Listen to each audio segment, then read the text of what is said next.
Hello, welcome to a new type of episode on the Q Dropped podcast.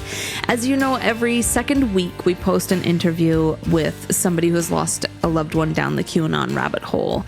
Well, starting this week, we're going to be posting a different type of episode on our off weeks. In these episodes, you're going to hear from experts in all different types of fields that relate to QAnon, and they relate to the relationships that we're having with our Qs. I am so excited that the first interview features Mick West, who is the author of Escaping the Rabbit Hole: How to Debunk Conspiracy Theories Using Facts, Logic, and Respect. And when I first realized that my parents went down the QAnon rabbit hole, this is the first book that I ended up reading.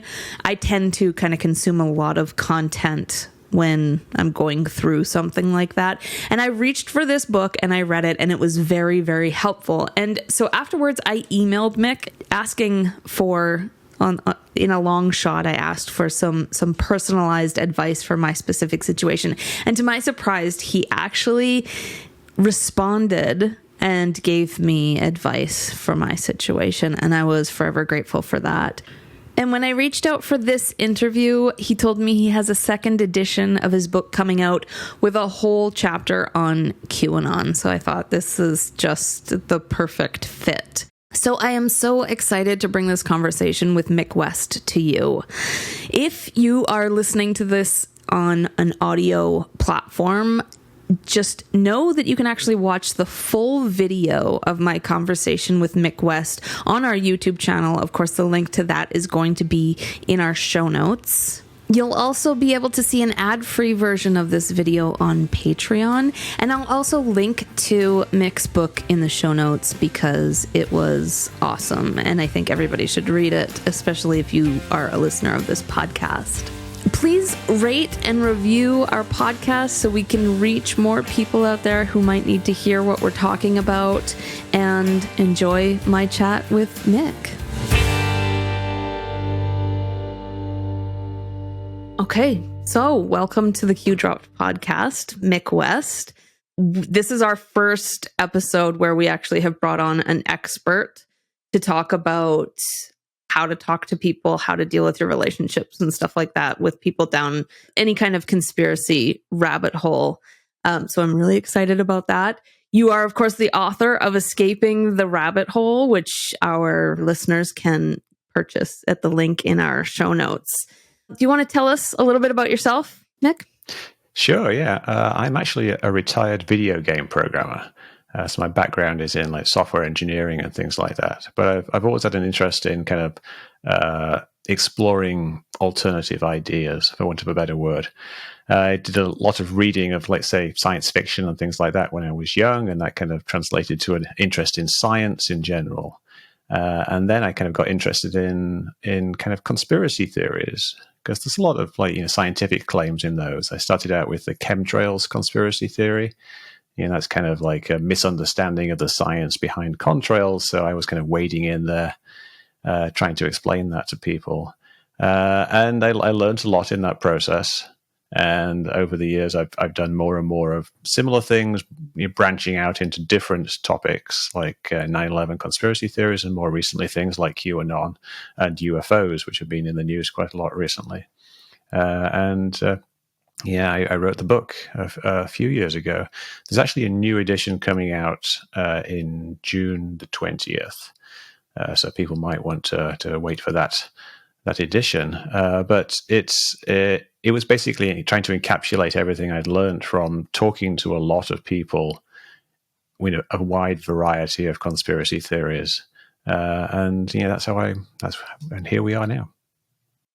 Yeah, that's how I found you. Actually, it was my parents who went down the QAnon rabbit hole, and that was devastating. And I immediately, like that, the way that I deal with that kind of stuff is I immediately find books to read about it. And your book popped right up, and I read it, and it was very helpful. And we did actually get through to my parents enough to get them vaccinated. They still believe in the conspiracy theories, but we have like a an understanding, like we have boundaries that we don't cross, and so we can still have a relationship. And a lot of the things that you said in your book helped with us kind of establishing that. Yeah, that's kind of like, in a way, the first goal that anyone should shoot for when they're trying to, work through this process.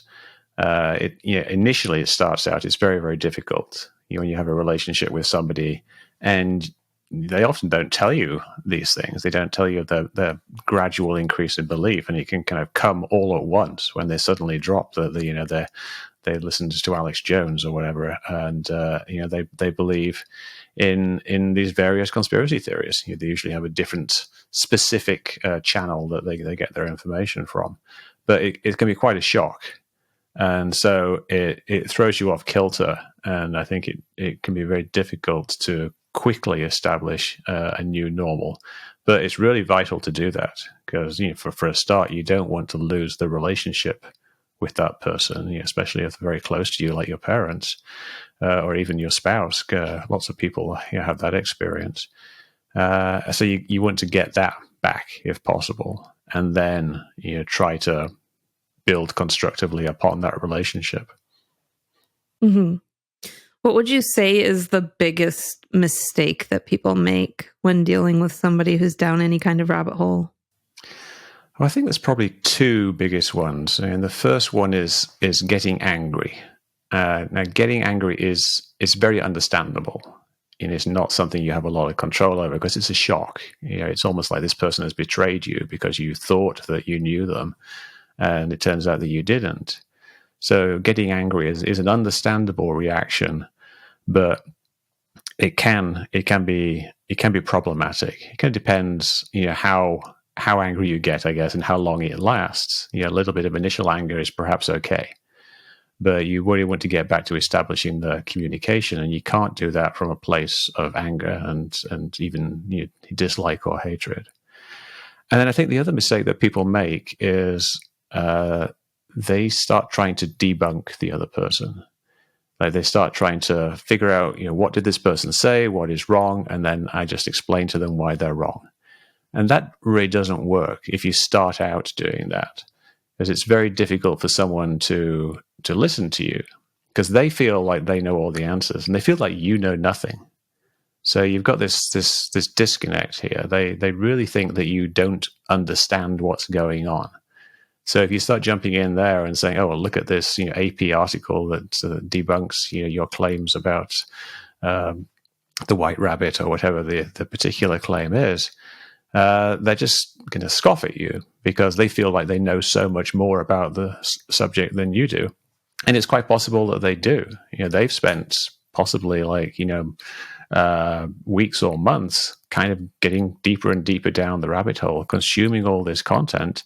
So in some ways they become experts, but they're experts in what we call a crippled epistemology, like a crippled knowledge system, where you're only getting your knowledge from one very skewed source. But from their perspective, it seems like they know it all and you don't, and really you should be explaining it to them. So then you come in and you give your little things. Here's an article from Snopes, and they're just going to laugh at you. So you got to think of that as being a later stage after establishing effective communication, which means really getting to understand them and getting them to understand you. Yeah, those two mistakes I definitely made. It's understandable. Well, I was raised, my parents were both very left-wing, very just the last people on earth you would expect to go down this QAnon rabbit hole. So it was very upsetting to both my brother and I. I've kind of come to terms with it. My brother's still very angry, but we spent a good 2 months trying to debunk everything that they said, and it just doesn't work, because it's not necessarily, for some of them at least, it's not necessarily that they're rationally attached to these ideas. It's more emotional. And so when you come at them with a rational argument, it's not going to work. That's what I've found anyway. Yeah, that's very true. A lot of the time, people, they essentially feel that their theory must be true because it resonates with them. Someone tells you these things like the government is being lying to you. and children are being attacked, and we have to save the children. These things, they're very kind of fundamental beliefs that people have. We all obviously believe that we should protect children, and a lot of people have varying levels of distrust of the government. I mean, everyone should have a healthy distrust of the government, because obviously politicians don't always have our best interests at heart. But some people take it so far that they automatically believe anything that suggests the government is lying to you. So someone just has to say, the government is lying to you about these child abduction rings, say, and they'll believe it, because that's the type of thing the government would do. People in power would do. The cabal would do that, because they're evil people. And this guy seems to have some evidence. They're looking at whatever video it is, and so they're going to end up believing that. So it's kind of very easy for them to kind of slip in to that mode of belief. Mm-hmm. Yeah, I think also with, especially with older people, like my parents are both retired and they're empty nesters, and it's like the first time in their lives where they really haven't had anything to do. And I feel like that it's kind of given them something in their lives, it's filled a void. Yeah, I see that a lot with people who kind of tell me their story. A good chunk of people who fall down some kind of rabbit hole like this do it because they have a lot of spare time. A lot of people, it's older people especially, because they've retired, but also people who just lost their job during COVID.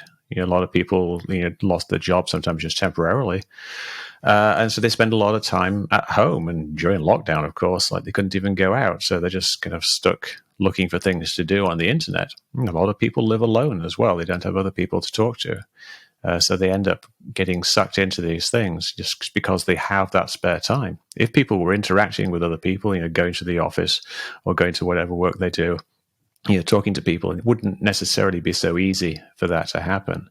But you definitely see that a lot. And also some people with jobs, certain types of jobs that are kind of solitary. They end up consuming a certain type of content, like, say, for example, long-distance truck drivers end up listening to, say, shortwave radio or something on Sirius or something like that, which has a certain bias.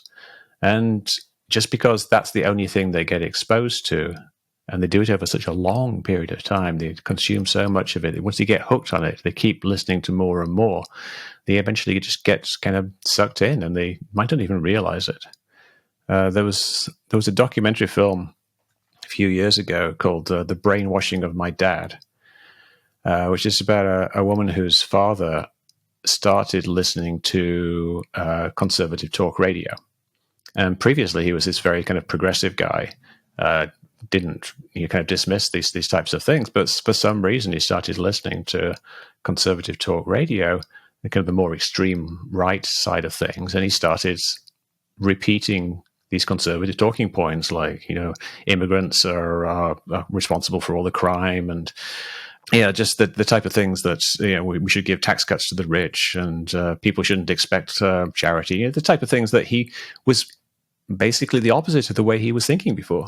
And she described it as him being brainwashed because he didn't think like that before, but somehow just from this exposure. And what she did was she kind of, I think she removed his radio or tuned his radio onto NPR or something like that, and it kind of worked the opposite way. Because he became exposed to news, to a more balanced set of sources, he started to understand some of the arguments and counter arguments rather than just being exposed to one thing. And this is kind of, it's not something everyone can do. We can't sneak in and change our parents' TV channels. They'll figure out what you're doing with most people. But it's kind of a goal that you want to work towards, which is exposing them to other information sources. So they're not just simply, getting everything from one source.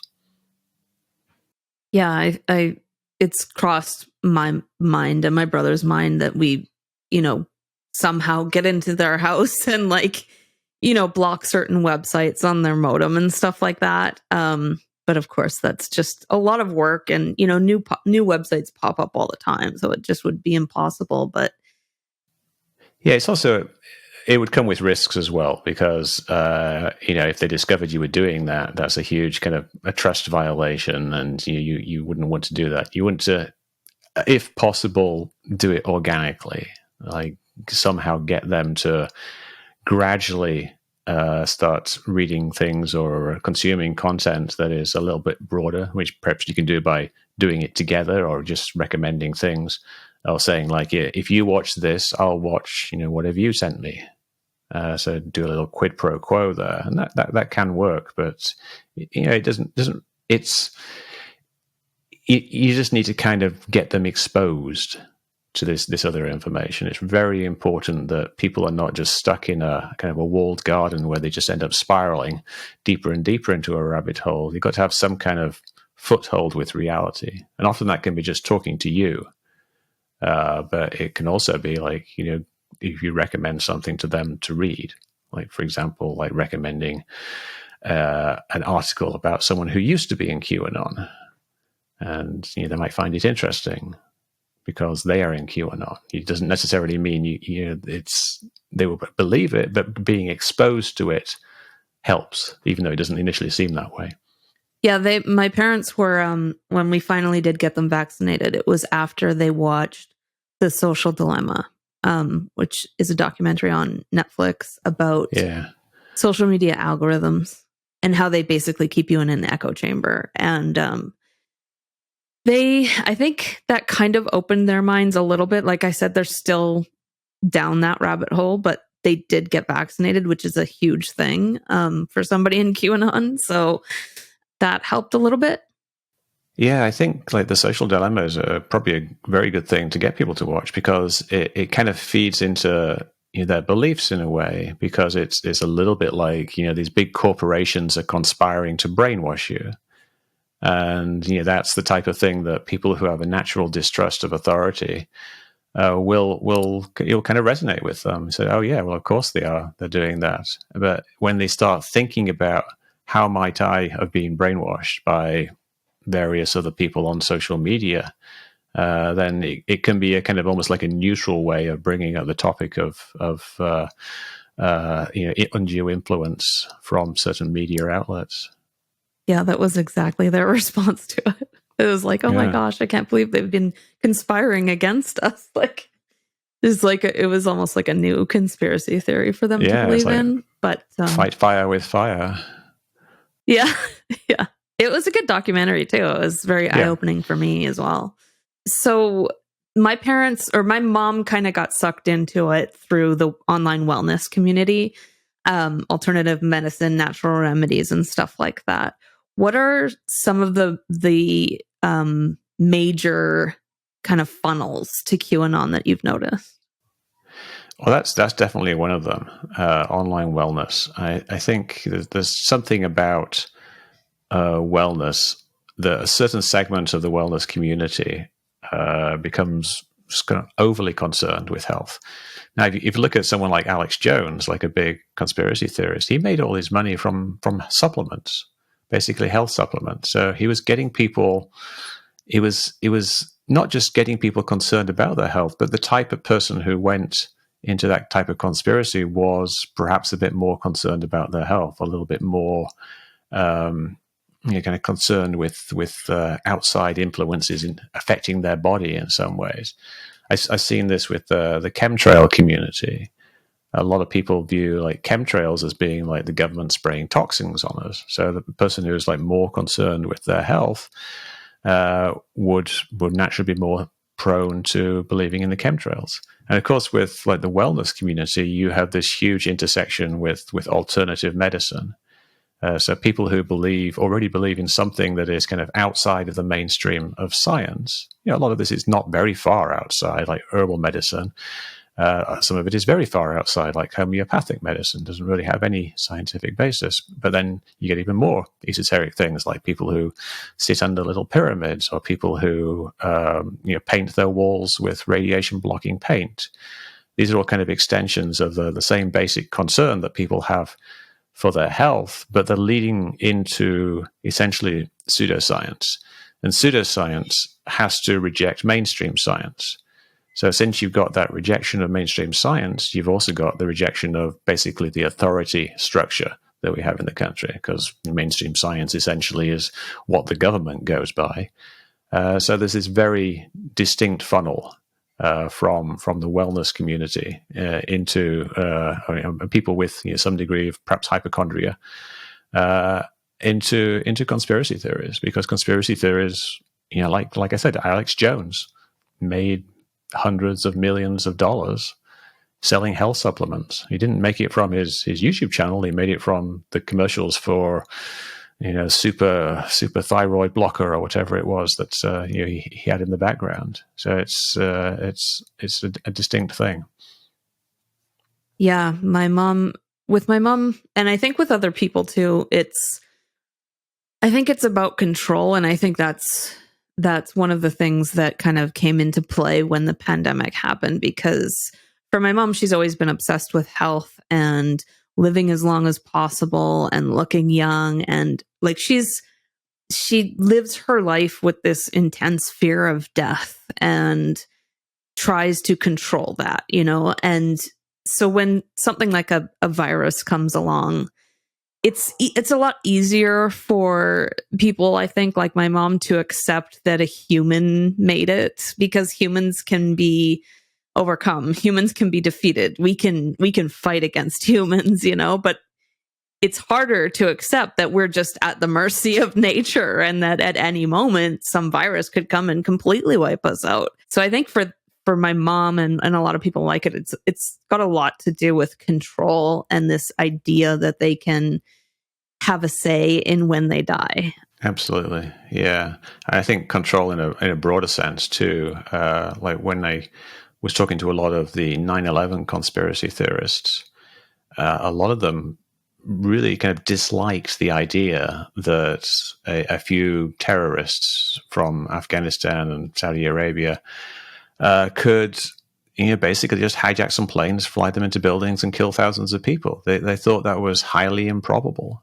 And so they thought there had to be a broader conspiracy behind it, which kind of led to various levels of conspiracy, one of which was just basically that the government must have arranged to help these terrorists do this.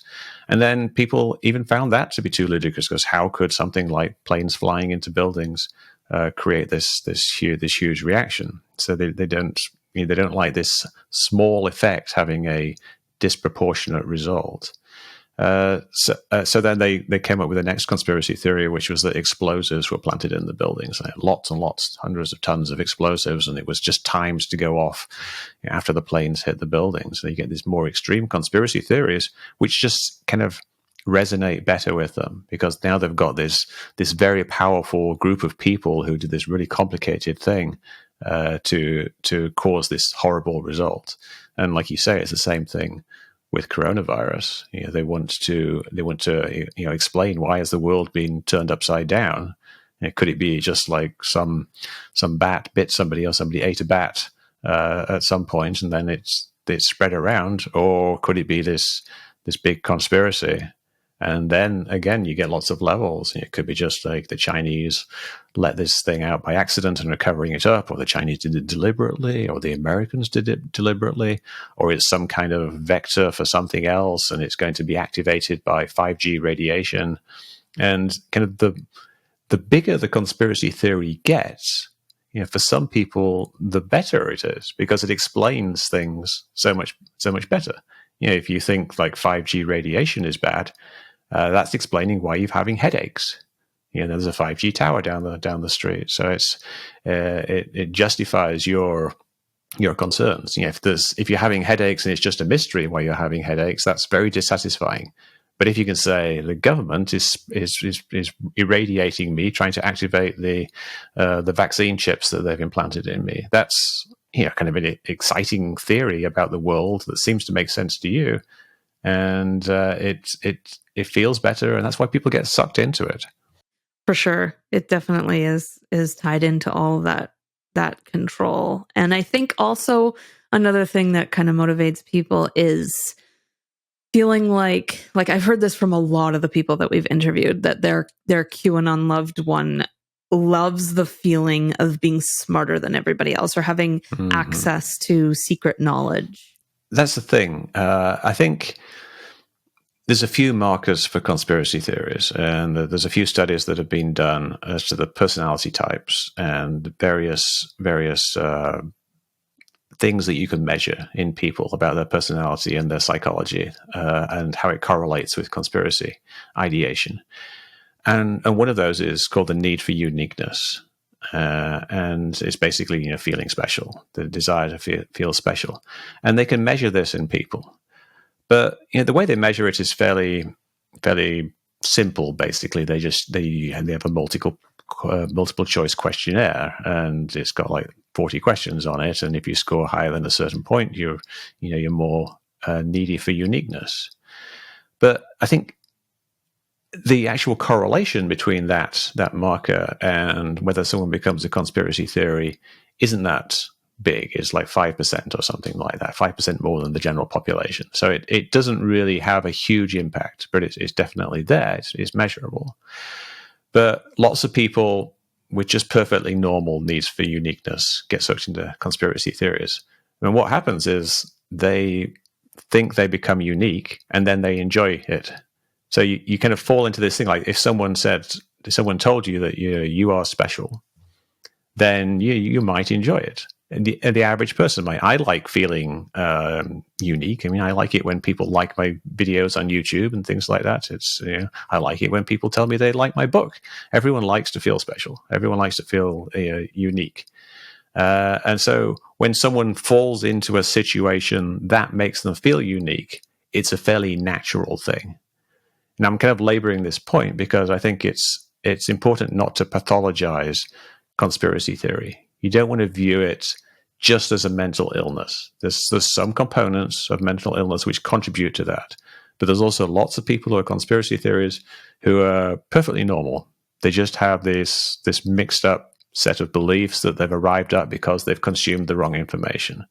And I think you do better in conversation with people if you assume that they are essentially sane and they've just been misled, rather than starting out thinking that they are some kind of crazy person. If they're a crazy person, what are you going to do? You're not a psychologist. You're not going to be able to, help them. You're not going to give them antipsychotic medication, and probably they're not. Probably they're not crazy people. The things they are saying sound crazy, but they've been sucked into this belief system, which is a crazy belief system, but internally to them, they're being perfectly sane because based on what they know, it all makes sense.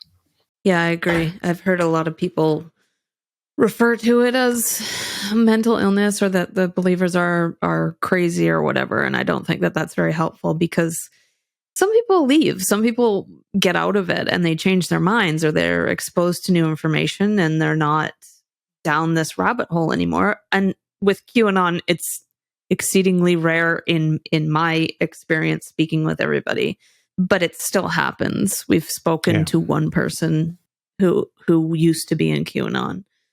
And it's not like they just stopped being crazy. It's just new information, essentially, is what did it. Yeah, exactly. And they remain essentially the same type of person, but now they've got this broader set of information from which to draw on. And it might make them a bit more level-headed because they now kind of recognize that they were fooled in the past, and so they're perhaps a little bit more skeptical of things, which is kind of is changing your brain chemistry in a way, is that you tend to be a bit more less immediately accepting of things. But yeah, people do get out, like you say, it seems rare. But I think a lot of people who get out of conspiracy theories kind of do it quietly. A lot of people who had this belief in something extreme like that, they don't want to talk about it when they get out of it. It's embarrassing, or it just becomes less important to them, or they kind of come out of it gradually. Like your parents had a stronger belief in the conspiracy theory, but now a bit somewhat less so. But obviously, they're still believing in conspiracies, and that happens a lot. Sometimes a victory in talking to somebody can just be to get them to believe a less extreme version of a conspiracy theory. Little steps, like with the 9/11 things. There's lots of people gave up the controlled demolition theory. Like a lot of people gave up the idea that explosives were planted because they looked into it and they talked to people. Originally, they were super hardcore. Like this, perhaps spent like 10 years or so believing this theory. But they grow and they listen to things, and other people talk to them, and then they kind of step down to the next level, and now they're just people who believe that George Bush had foreknowledge of the things, and the Saudis were involved in the money side of it, and they believe a different conspiracy theory, but one that's less extreme, and that's good, because the less extreme a conspiracy theory someone believes in, the better off they are mentally, I think. Yeah, it's the extreme nature of some of the QAnon beliefs that are the most worrying thing, I think, for most of the people like me who have somebody who's down that rabbit hole that they love. It's the extremeness of it all that's very unsettling. Like, my mom's always been an adherent to alternative medicine, holistic medicine, all of this stuff. And that was never an issue for us. We would, every once in a while, we had to convince her to go to the doctor for certain things or whatever. But outside of that, it was harmless. She'd show up with oil of oregano when one of us had a cold. That's really it. We could deal with that. But now QAnon means something different for, I think, every single person who believes in these conspiracy theories, but it's definitely way more extreme than that, and it's way more concerning. And it has resulted in violence in quite a few cases. So yeah. Well, the beliefs are much more extreme. The alternative medicine as a conspiracy theory is just kind of believing that big pharma is pushing their products over natural products, and that's kind of the extent of the theory, really. But with QAnon, as you know, is like really extreme stuff, like the idea of adrenochrome farming type things, like kidnapping thousands and thousands of children for things like that, global rings of child smuggling.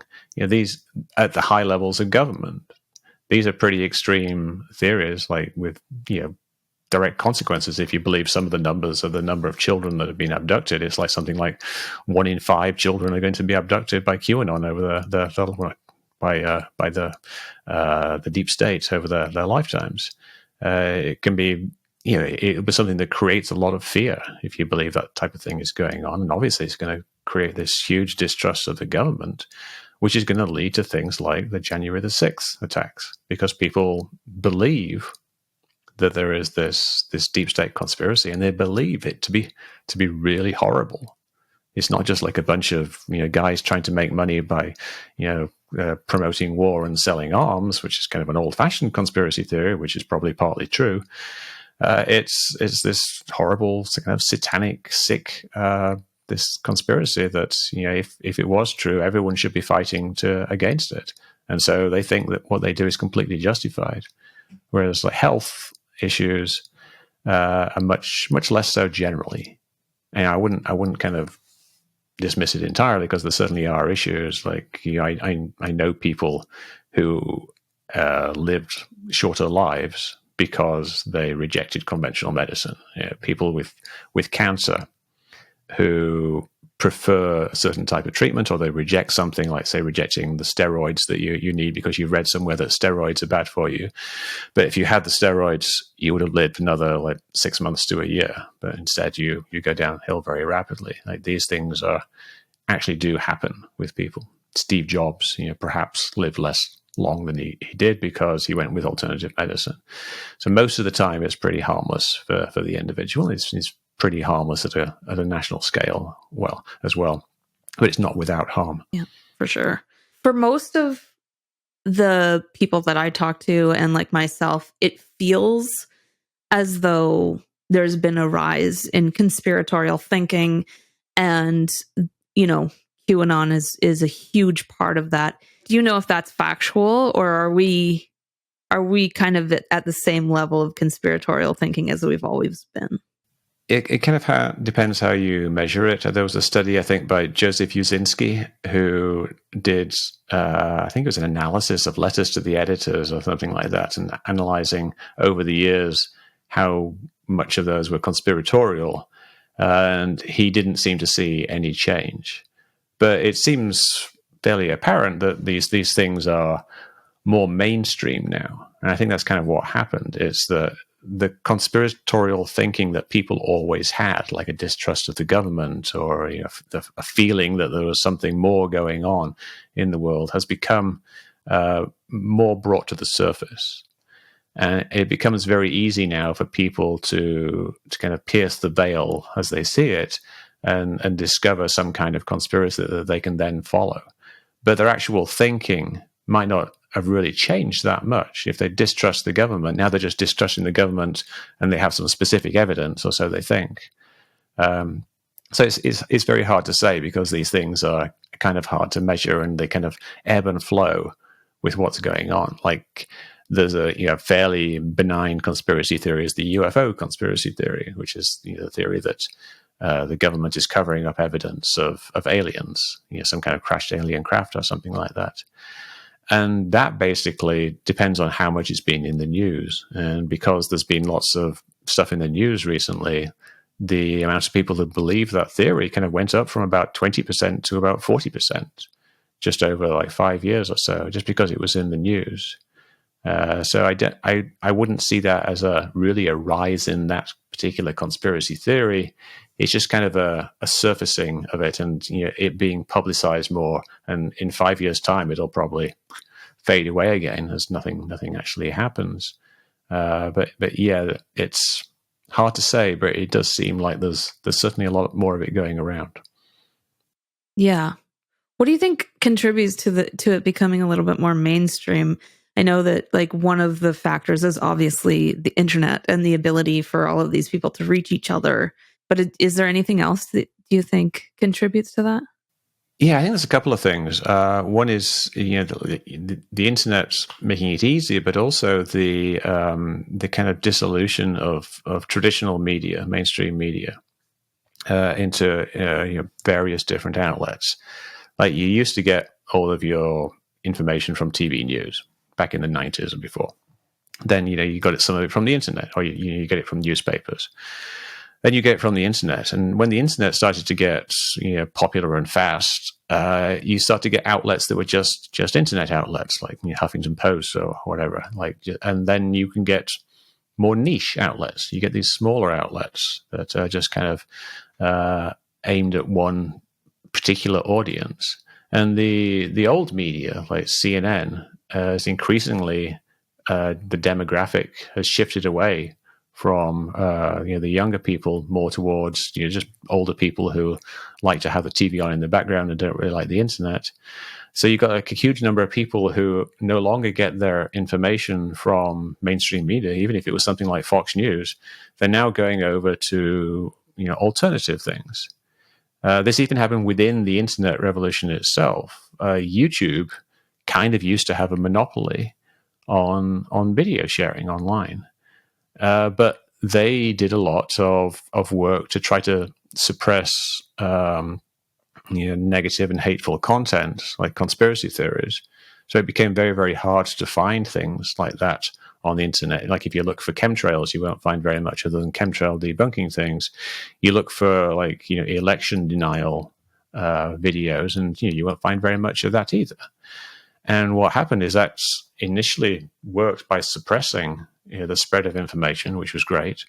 But because there's no real monopoly, you started to get other video outlets like Rumble coming in. And now people can just go to Rumble, and there's loads of content on Rumble that's all very, very conspiratorial. Very like the election was stolen, the government is spraying us with toxins, and so like it's this kind of dissolution of the media from more authoritative sources where you would have proper journalists spending a lot of time researching stories and making sure it was accurate, to media outlets that are trying to promote a particular point of view.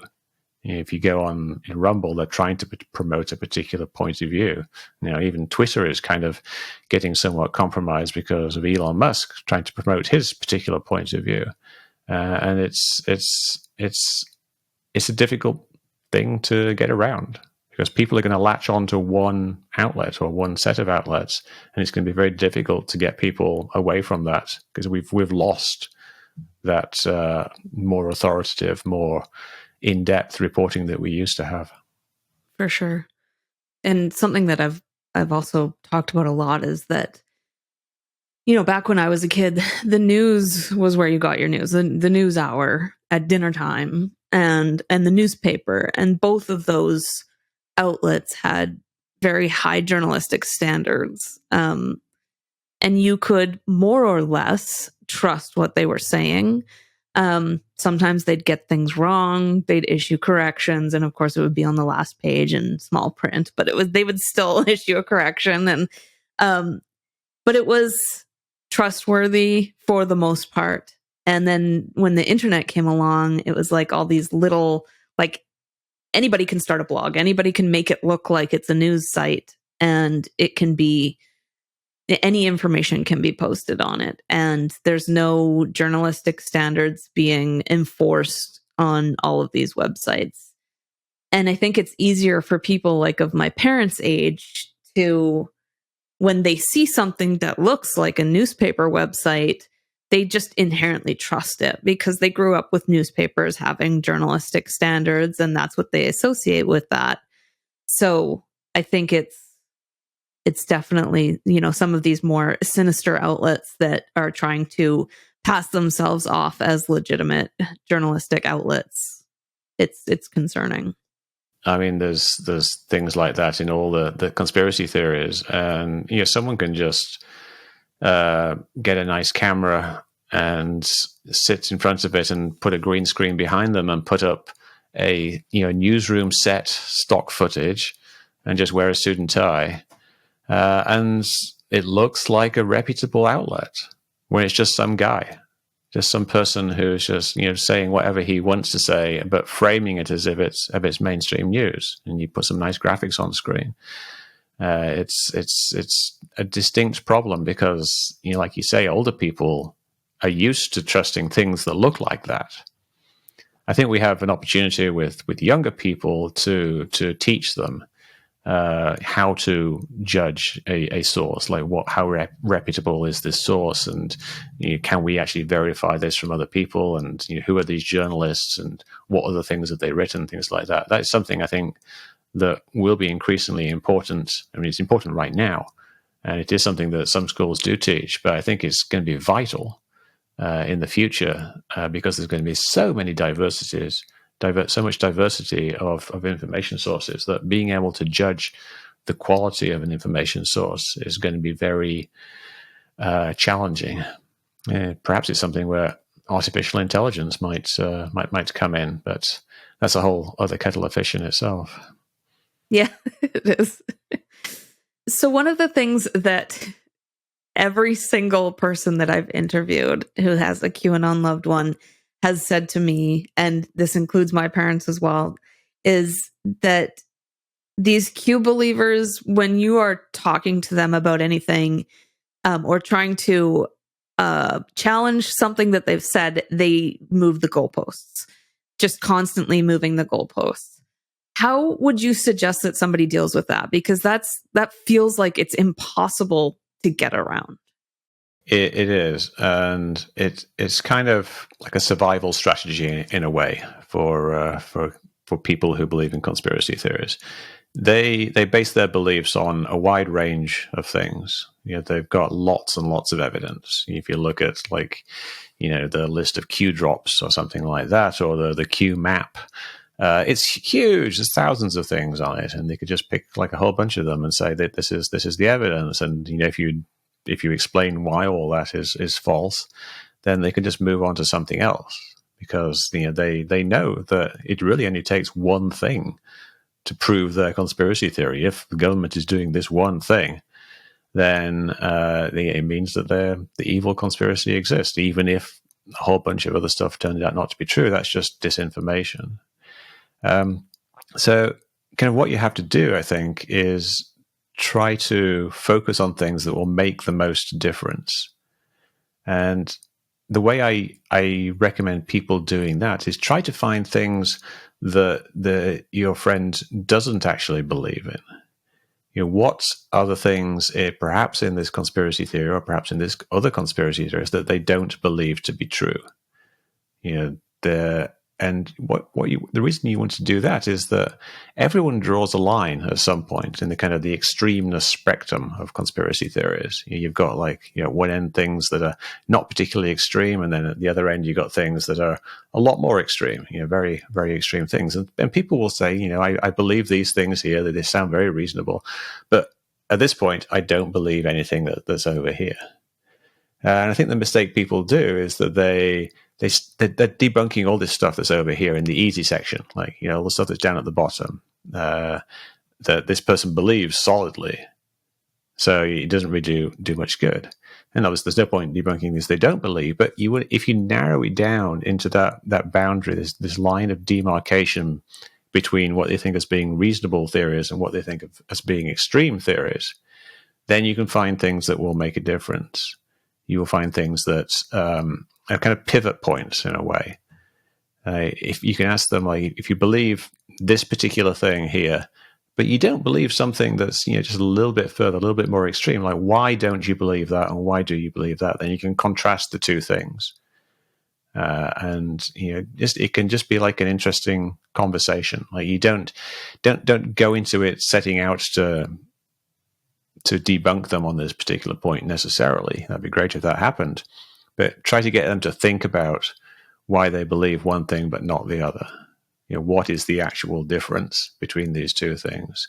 And so by focusing on just this very narrow band of their beliefs, it kind of saves scattering around all over the place and trying to debunk everything. And it can be very productive. Cool. Something else that happens a lot, of course, is the grift, the scams that come along with QAnon. That people who believe these conspiracy theories often get taken advantage of monetarily. My parents, we don't know what they did with a bunch of money that they had before. It just is gone. And then we had a guest on recently. She was married to this man for 10 years, and he was just slowly going deeper and deeper into this rabbit hole during their whole marriage. And at the end, he was spending their money on Iraqi dinar and silver bars, and they couldn't afford, or he wasn't letting her buy a bed for her adult special needs daughter, stuff like that. So when it's something more severe, like that's affecting their finances, and it's kind of a dire situation, what are your recommendations in that situation? Well, I think in a way that's it's obviously a bad situation, but it's also something of an opportunity because it gives you something to talk about that's very tangible, like money. Like if you're in a relationship, you're married, or you're in some kind of relationship where you share the finances, that should remain, even if one of you believes a certain way.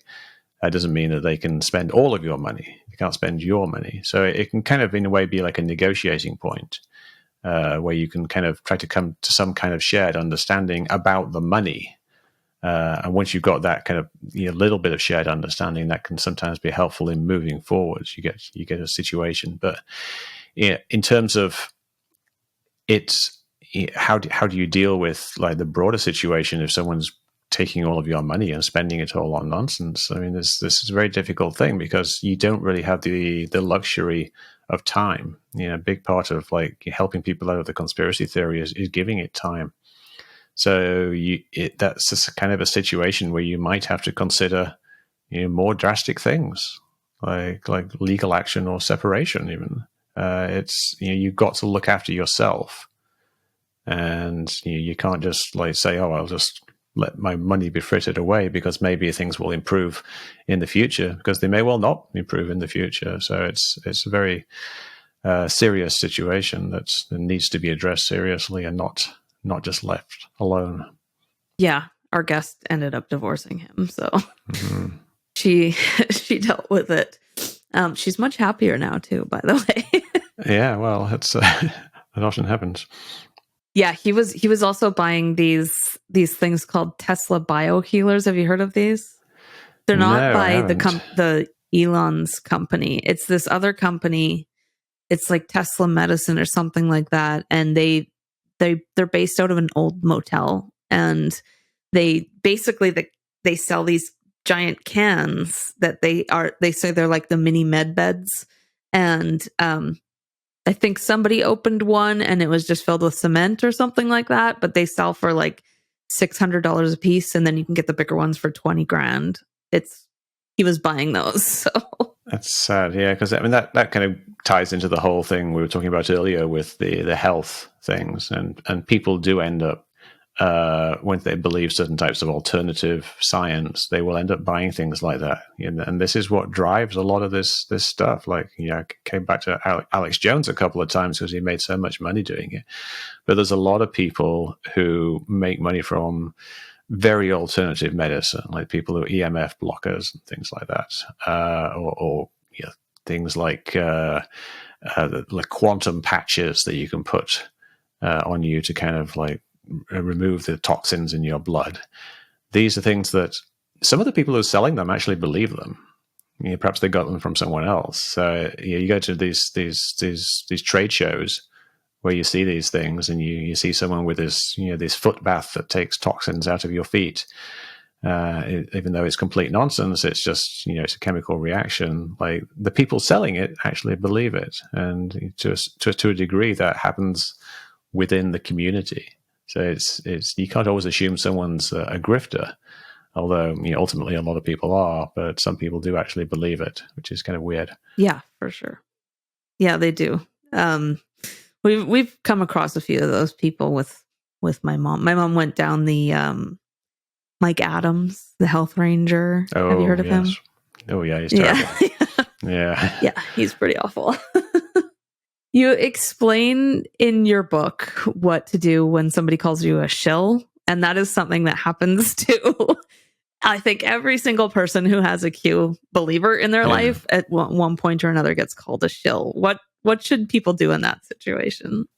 Well, what I recommend and what I do myself is basically like be totally honest and try to basically, if they're calling you a shill, that means that they don't understand where you're coming from. So it means you have to explain yourself to them. And that kind of seemed a bit counterintuitive when you're dealing with the conspiracy theorists, because it's like they're the one who've got these crazy ideas, and so why have I got to spend all this time explaining my philosophy and everything? But if they don't understand where you're coming from, it can be very easy for them to project some kind of idea, like you being a shill on them, or you being like brainwashed by the government. So the more they understand about the way you think, the easier it's going to be for you to communicate things to them that will ultimately change the way they think. So I tell people all about my background, my history. People suspect I'm actually being employed by the CIA or something like that to try to debunk conspiracy theories. And they say, well, how do you get your money? So I explain that, I'm a retired video game programmer. I made the Tony Hawk's Pro Skater video game like back in the day. And so I was able to retire fairly early. And that's how I made my money, and that's how I'm retired. And then I talk about my childhood and like how I really liked science fiction, and I got into science, just like I was saying earlier. And the more you understand of a person, you can relate to them. And then the more you understand them, the easier it is for you to understand them, because you can ask questions and they will understand what the context of the question is, because they now know you a little better. So being very honest about yourself and your beliefs, and being very open, and that extends to some degree to your beliefs about them. Now, you don't want to go out and say, I think you're completely insane. That's kind of the last thing you want to say to people. But you can tell them, I think you're wrong. I think that these beliefs that you have are not based upon good evidence. And I think a lot of the people involved in this endeavor are trying to fool you deliberately. You can explain these things quite straightforwardly, without getting super angry, and hopefully without them getting super angry at you. But they need to know where you're coming from. They need to know what your actual beliefs are, so that you can have this productive discussion. Yeah, that's good advice. That makes sense because it kind of humanizes you too. Like, Yeah. when they can understand your motivations and where you're coming from. Yeah, and also like another thing that humanizes you is listening to them. Like a lot of people who have a weird belief, like a conspiracy belief, they'll kind of start out at a run. They'll be trying to explain everything, and they're anticipating everything, objections you bring, and then they're switching things around very, very, very rapidly. And part of that is that they're used to not being believed. They're used to people disregarding their theories and thinking their theories are silly. I mean, they know. QAnon people know that the mainstream sheeple think that their theories are ridiculous. So if you actually take the time to listen to them, listen to what they're saying, and ask good questions of them, that will build a lot of rapport as well. Yeah, that's good advice. See, for me, I have very little patience for listening to some of these things. Yeah. Do you have any advice for people? Because I know there's a few people who I've interviewed too. It's just like, it's so exhausting. It really is exhausting to listen to that stuff over and over again, especially when it's somebody who's so important in your life. Yeah. Do you have any advice for people who suffer from that? Well, my advice there would be that if it is getting exhausting, then stop. Like, stop for a while. You don't want to let that exhaustion lead to frustration, and that frustration lead to anger, and that anger leads to some kind of conflict.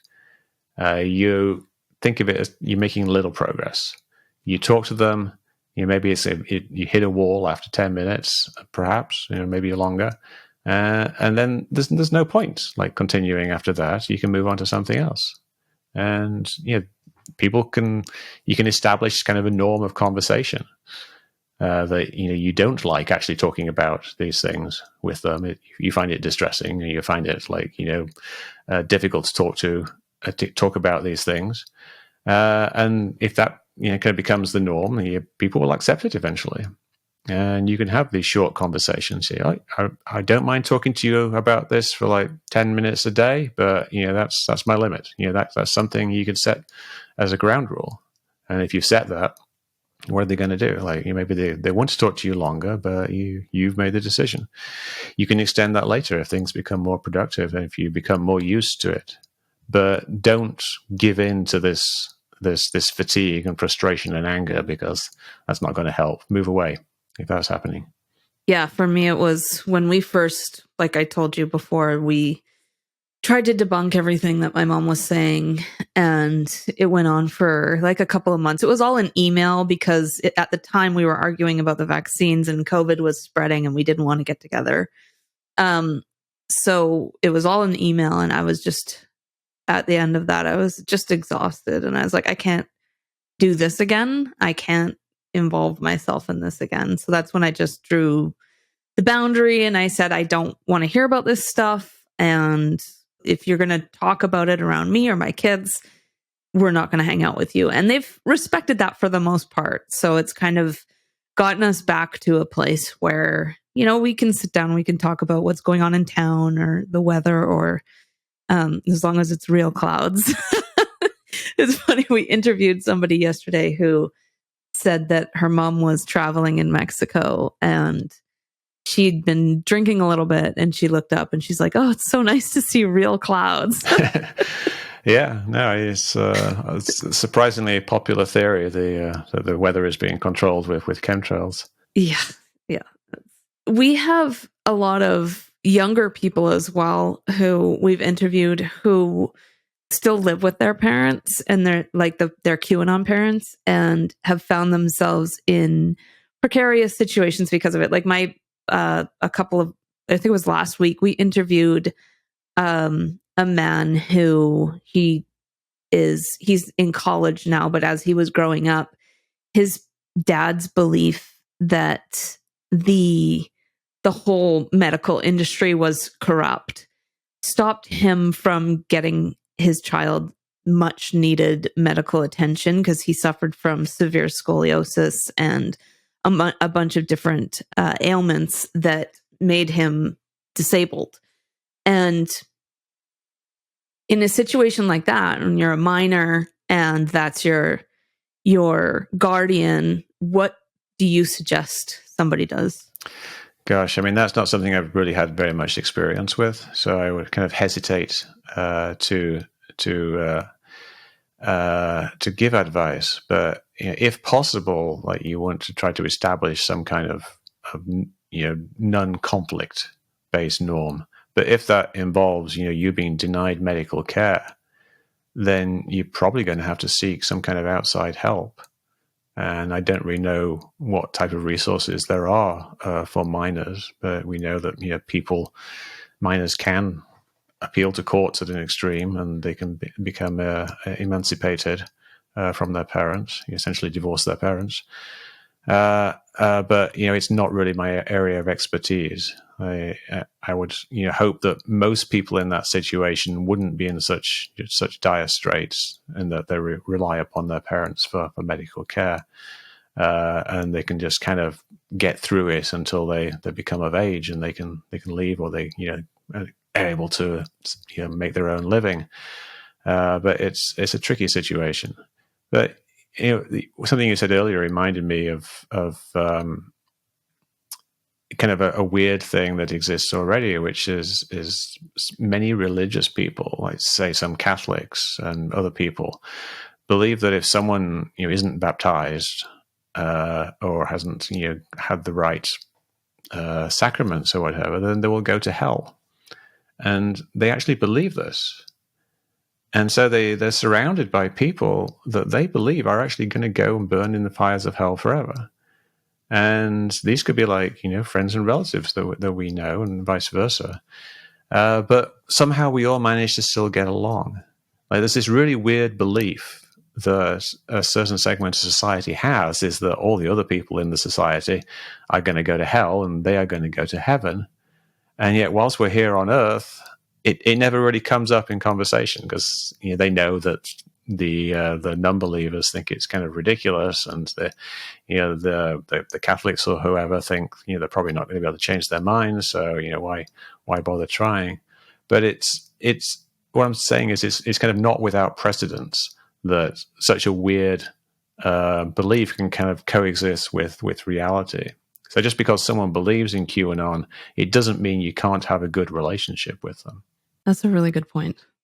I hadn't thought of that. What's the strangest conspiracy theory that you've come across? Gosh. I think some of the alternative history ones are strange because they're so out there. There's one called the Mud Flood, which is this belief that there was a giant flood not that long ago, like 100 years ago, that kind of covered the whole world in water. And you can see it in the buildings, because the buildings have these kind of high water marks where they used to be a bit lower. And they think that this flood was covered up. It was this giant conspiracy. And then there's lots of other different versions of that. There's alternative civilizations that supposedly existed. And then that ties into modern conspiracy theories like QAnon. They will have some variants of that, like alternative civilizations where a certain tribe of Jewish people ruled Europe, but has been erased from the history books. This idea that all the books in the world could somehow be rewritten or written in a certain way that hides history. It's just so kind of beyond comprehension. It reminds me of the chemtrail thing that is contradicted by every single book on clouds that explains it. And then you tell somebody that and they say, oh, well, they must have started this conspiracy back in the 1920s when the first books on clouds were mentioning contrails. It doesn't make any sense. And of course you get things like flat Earth, which is just simply obviously wrong. And it's how do you believe that? Things like a lot of the QAnon beliefs are obviously wrong as well, but at least they are things that are hidden, which you could say possibly could be happening in the shadows. But flat Earth, the Earth isn't flat. Kind of looks flat though when you're on a plane, but it's. I've seen people who I saw an interview with a Q lady who was saying, like, if the government can do these things, like, abducting children, perhaps, they could be doing other things like covering up flat Earth. So when you get one really extreme conspiracy theory, it becomes easy to believe other extreme conspiracy theories. Yeah, it kind of becomes a slippery slope. Indeed. What is the most dangerous? Like, a lot of people, for us who have a QAnon believer in their lives, QAnon feels more sinister than all of the other conspiracy theories. Is there one that stands out to you as the most dangerous? I think it kind of depends on where you're looking at the danger being. Like, to the individual, I think the most dangerous ones are the ones that involve like health and finance. If it's something that people will end up spending a lot of money on, then that's a bad conspiracy theory. Like something like UFOs, people don't really spend very much money on UFOs. No one believes UFOs are spraying poison on them, so they don't buy health supplements. But the QAnon and the anti-vaccine stuff has this very significant health component, so that can be very damaging to the individuals. But all kind of the more extreme conspiracy theories have negative effects, and that they can be socially isolating if you start believing to the extent that you feel like you have to take some kind of action, which usually starts off by trying to persuade other people. That can have a very negative effect, and even if it's just something like disagreements within the family. But it also could be like a work. If people see you talking about 9/11 or chemtrails at work, that's not going to give a very good impression for your boss, assuming your boss doesn't actually believe in that. But then there's the broader sense of harm is what it does to society, and that's obviously exemplified by the January the 6th attacks on the Capitol. And that was driven by conspiracy theories.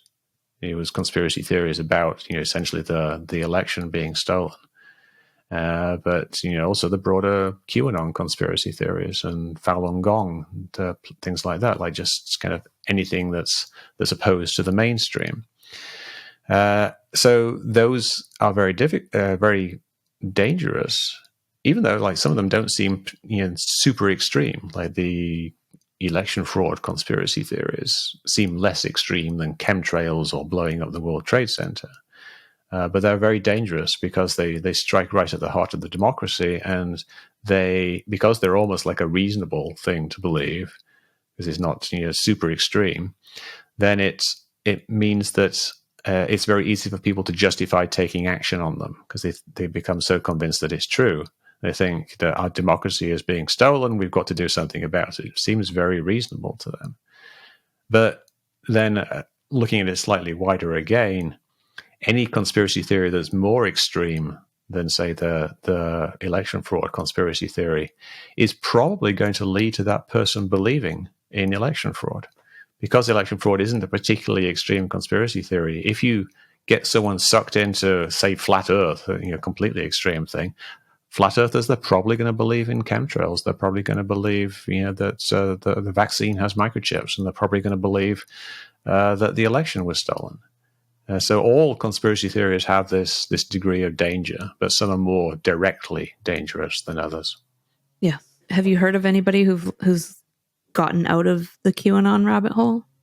Any success stories? Not directly. I haven't talked to people directly. I've done that. I mean, you've seen the various people online who get publicity who've done that. But yeah, I think for everyone that you see online, there's probably hundreds or thousands who have got out of it. It's something of a revolving door, though. You get more people coming into a conspiracy theory as other people are exiting it. But yeah, it's a difficult one. It's a difficult one because it's, I talk about this in my book. The old conspiracy theories were things that were fairly static. They were things that happened in the past, or it was a situation that was ongoing. Like, say, JFK being assassinated by the CIA. JFK was killed in '63, like a long time ago. And that conspiracy theory is basically it's just solidified now. There's not a lot you can do about it, and it doesn't change. So someone believes, they've watched Oliver Stone's Bootenby, or they've read a book, or they've read another book that kind of debunks it, and then they believe it based on that. So they're very static. 9/11 is an old thing. Chemtrails hasn't really changed in its claims over the years. And contrails themselves are exactly the same as they were, like, I believe, like 25 years ago when the theory started.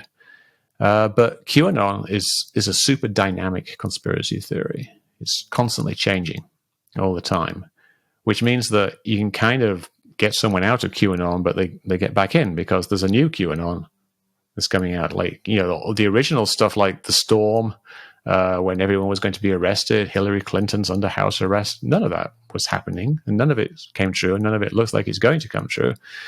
But it just gets folded into a new set of conspiracy beliefs, and they go forward with those, and they either discard the old stuff, or they say, oh, that was some kind of ruse that was necessary, or it was disinformation, and then you can just justify it based on that.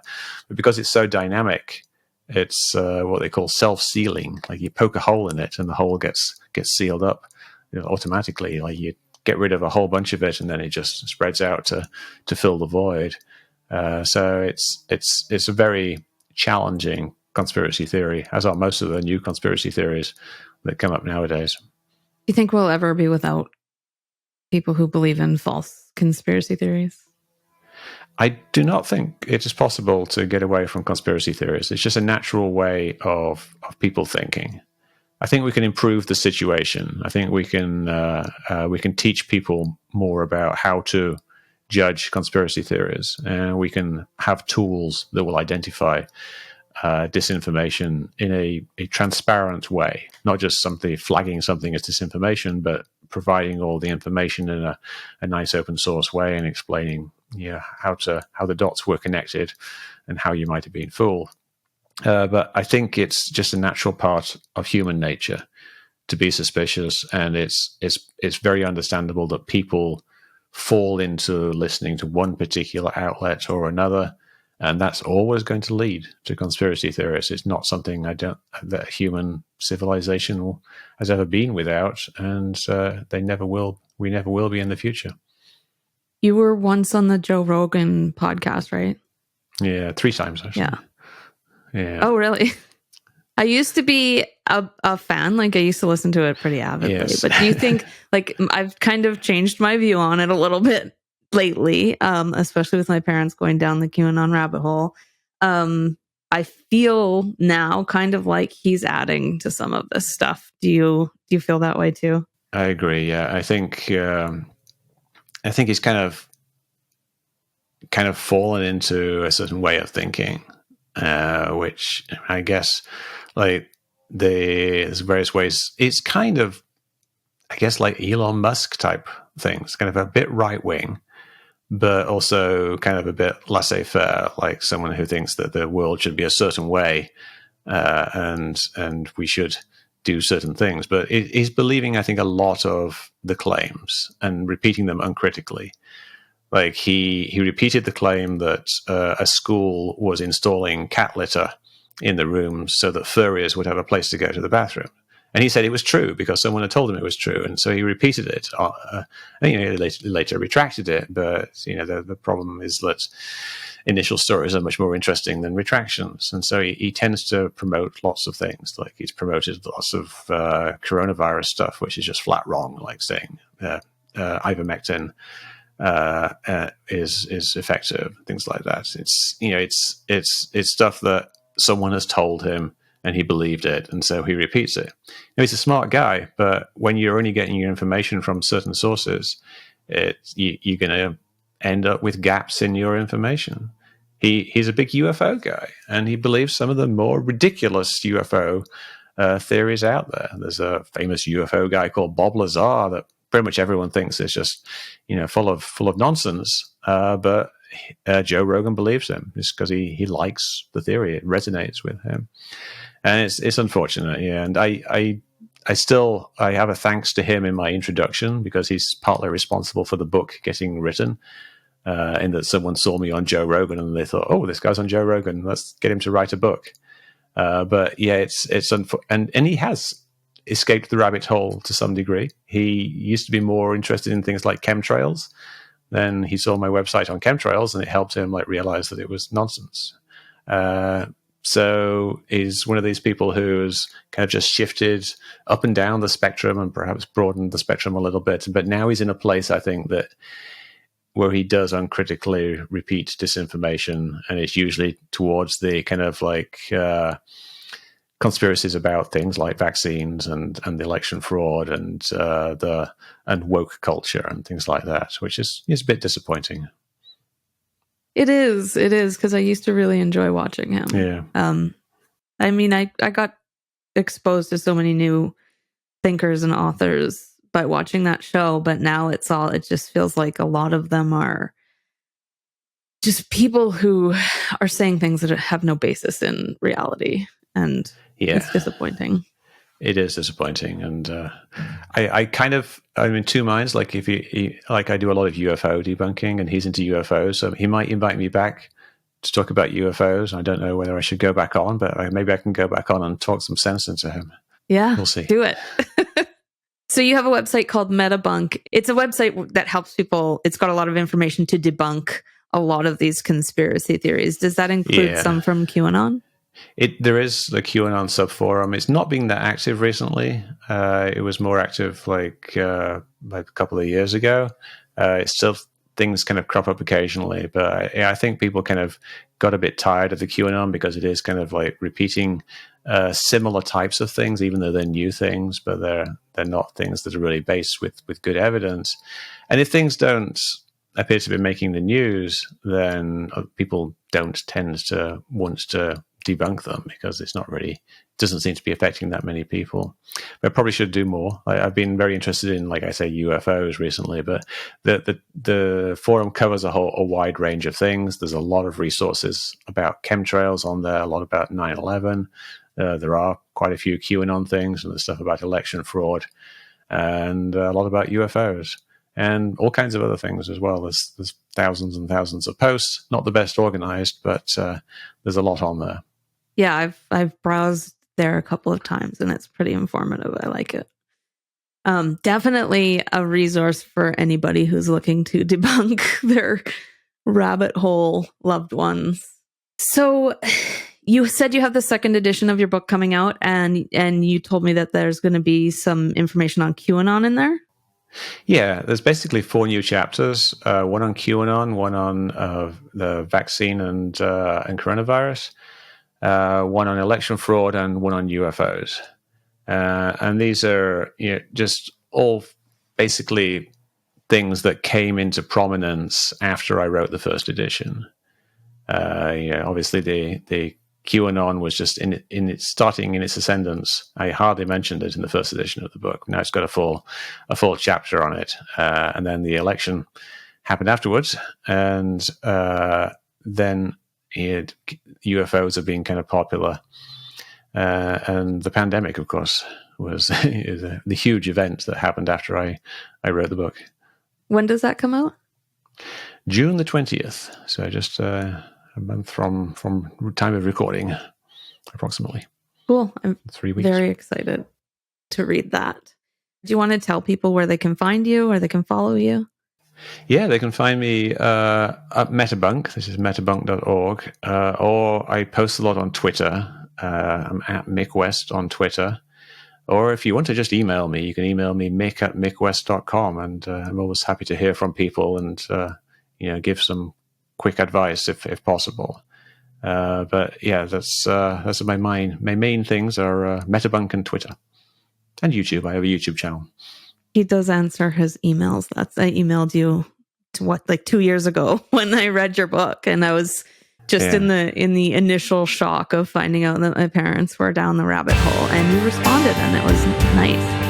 Yeah, that's one of the good things about not selling very many copies of your book is that you don't get too much fan mail or fan emails or questions.